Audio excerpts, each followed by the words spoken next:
ensayar rápido, no pasa nada. Pon el pie.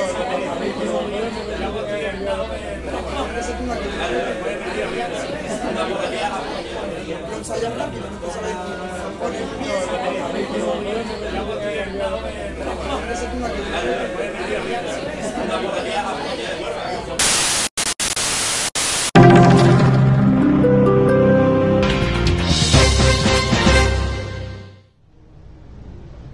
Welcome back to our third segment of Civil Discourse Now on April 21st, 2012. I'm Mark Small.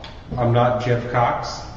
Jeff Cox is normally on the panel, or often on the panel, I should say. I'm Paul Ogden. I'm the co-host. Where are we shooting from today, Mark? We're shooting from Big Hat Books at 6510 Cornell Avenue in Broad Ripple. It's on the north side of Indianapolis.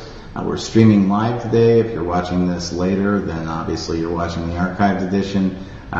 Big Hat Books has excellent selection of books. They have space for special events that you can rent here. It's a really nifty place, and it's in Broad Ripple, which is nifty. And too. Mark, don't they have a book about some type of federal, some scheme that some guy wrote a few years ago? Matt, surprisingly, you would ask me that question. Yes, Crime Pays is a novel that I wrote that you can get here at Big Hat Books. It's about a Ponzi scheme that, based upon a Ponzi scheme that actually took place in the late 1960s in Kokomo, Indiana. Our guests today are Tony Long, who's a candidate for Congress in the May 8th primary for the 2nd Congressional District of Indiana, and Matt Stone, who is a frequent guest here on Civil Discourse Now, although from some of his comments so far today, he might not be so frequent in the future. We were talking just a minute ago about how I think Matt's question had to do with how small businesses can benefit from unionism. And I know my father was anti-union as hell, but he was a sheet metal contractor. If he had been a non-union contractor, he would have had to have worried about where he was getting experienced, trained craftsmen for the jobs that he had. And being a contractor, it wasn't like you could keep people just on the payroll 24/7. If you got a contract to build something, we had contracts at Delco, we had contracts at Chrysler, contracts at Purdue, all over the state, over the mid-north part of the state. Thing was, the union had craftsmen who went through 5-year apprenticeship programs, so you knew that when you called the union hall, if they had people on the bench, we were in a Fort Wayne local, they'd send however many people you needed then to work on your job. When the job was over, they went back to the union hall. If they didn't have somebody at the union hall in Fort Wayne, they would contact the next closest union hall, Indianapolis local, Lafayette local, and you'd have experienced trained craftsmen come over and work the job there. That's a benefit to a small business where you have highly trained people that are necessary, and the business itself can't afford to train those people and then maintain them on the payroll or on wages after they've received that training. So that can be a benefit on a small business scale. Now, what I thought was interesting when you're going through that the electrician, you have an apprenticeship program with all these other individuals, but I just think of our own profession, Mark, they don't really teach us how to actually practice law. They send us out there, and we're a walking malpractice case for years if we dabble in some area that we've never done before. What is it? You guys get at least in Indiana, you get like a general practice, sort of a law general practice. Where you can do anything. You can handle a traffic court case, or you can handle a complex tax question. Yeah. Right. I'm sorry, I didn't mean to. But when you were saying that, I was thinking of attorneys and how poorly we're trained to actually go out and practice law. That's another show. I got an excellent education as an attorney in law school, and I think that we have the finest judiciary in the state of Indiana, of any state in the United States, and we're not going to go any further on that topic. Okay. Let's talk about the candidates that are on the. Well, first of all, you've got an opponent. First of all, I'd like to know, if Anthony, are you a resident here in the state of Indiana? Yes. Because that came out.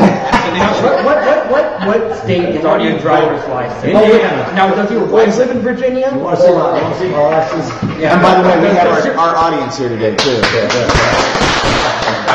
Now, does your wife go to Virginia? Do your kids go to Virginian schools, or are we reasonably certain your kids Believe go it to or Indiana not, schools? believe it or not, I've lived in Indiana since 1963. What is wrong with you? So let's go with the candidate. Your opponent is Scott Reske. He is from Pendleton, I believe. Yes. He's a state representative, has been for like 10 or 12 years. I looked at his website and I didn't see any issues. I didn't see an issues statement. I looked at his voting record. He's in his past campaigns.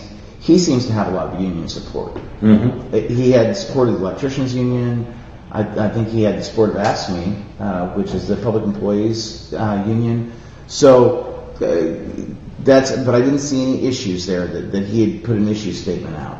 He is raising a lot of money, though, which is impressive considering the Democratic Party in Indiana is pretty much in shambles right now. I don't know that either party is in a particularly great situation. Well, yeah, but when your executive director announces his resignation and then goes, "Oops, I take that back," that's something pretty much unique among Indiana politics. I had the campaign figures, and so far there hasn't been that much money raised. The big money so far has been over on the Republican side. We'll get to in a second. But Scott, I think he's raising a lot of money for a Democrat in this district, and it's interesting. Yeah, but Scott Reske has raised $150,000, $146,351. Tony, your show, it shows you've raised almost $16,000. Mm-hmm. And so we covered Scott Reske. The Republican candidates are David McIntosh, Former congressman, ran for governor in 2000. And he used to sit on the 6th district seat, which is now occupied by Mike Pence. and he's raised $656,000. Then Susan Brooks is running. She was U.S. Attorney for Southern District of Indianapolis. Also a former deputy mayor, Steve Goldsmith, and full disclosure, she's also a state Monica parishioner, my parish, and she worked with my grandfather when my grandfather was on the council under the Goldsmith administration. Okay, and she's then John McGough was Marion County coroner, and he ran against Burton in the primary. 2008 to 2010. Yeah, and lost, but not by much. He's raised $268,000. The other candidates, go ahead. Wayne Siebold is after Burton announced his retirement. Wayne Siebold, Marion, Indiana, jumped to the race. He's the only other candidate after post Burton. He's kind of like the only major one. Two other guys jumped to the race as well. Jack Sandlin is a really entertaining fella. Or I don't remember what his maybe that's there's a Jack Sandlin in Marion County. Oh, okay. Yeah. Maybe I'm getting the name mixed up. Council. No, there's a Bill Salin. Bill Salin, yes, he is a great entertaining figure. He kind of I had a friend comment to me saying he should end his speech by dropping the mic, by saying "booyah" and then drop the mic and walk off the stage. But he's kind of like the crazy uncle you have at family reunions that everyone tries to avoid, and every now and then he says something really profound. Well, he doesn't have any income raised or spent or anything listed, and there's a Matt Mount whose website is not active and who doesn't appear to be running and hasn't reported any money figures. And then Jack Lugar is a Republican, and Jack Lugar is a lawyer. His website says that he was in the appellate division of the Indiana Attorney General's office. I think he told me he's also real estate. He could be, but I looked at the. I do appeals. The main focus of my practice is appellate law, and I checked, and on the online docket for the Indiana Court of Appeals, there's no listing for Jack Lugar being counsel on any appeals. Mm-hmm. And if he had been in the appellate division of the Indiana Attorney General handling cases for the state, criminal cases, and he says here his job was to keep criminals in jail. Well, actually, he's acting with prosecutors. His job is different. His job is to discern whether justice is done, and not just to keep people in jail. But I could not find anything. As a former Attorney General with the Appeals Division of the Indiana Attorney General's Office, Jack made sure that violent criminals remained where they belonged, in jails. In dealing with the appeals process, he saw firsthand that this is a costly system desperately in need of reform. I think his idea of reform is just, keep them in jail, don't let them appeal.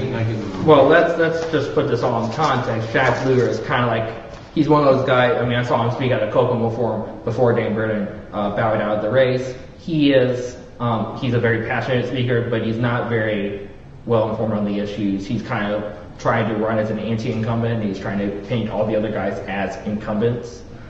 So how old is he? I would be surprised if he was any more than his upper 30s.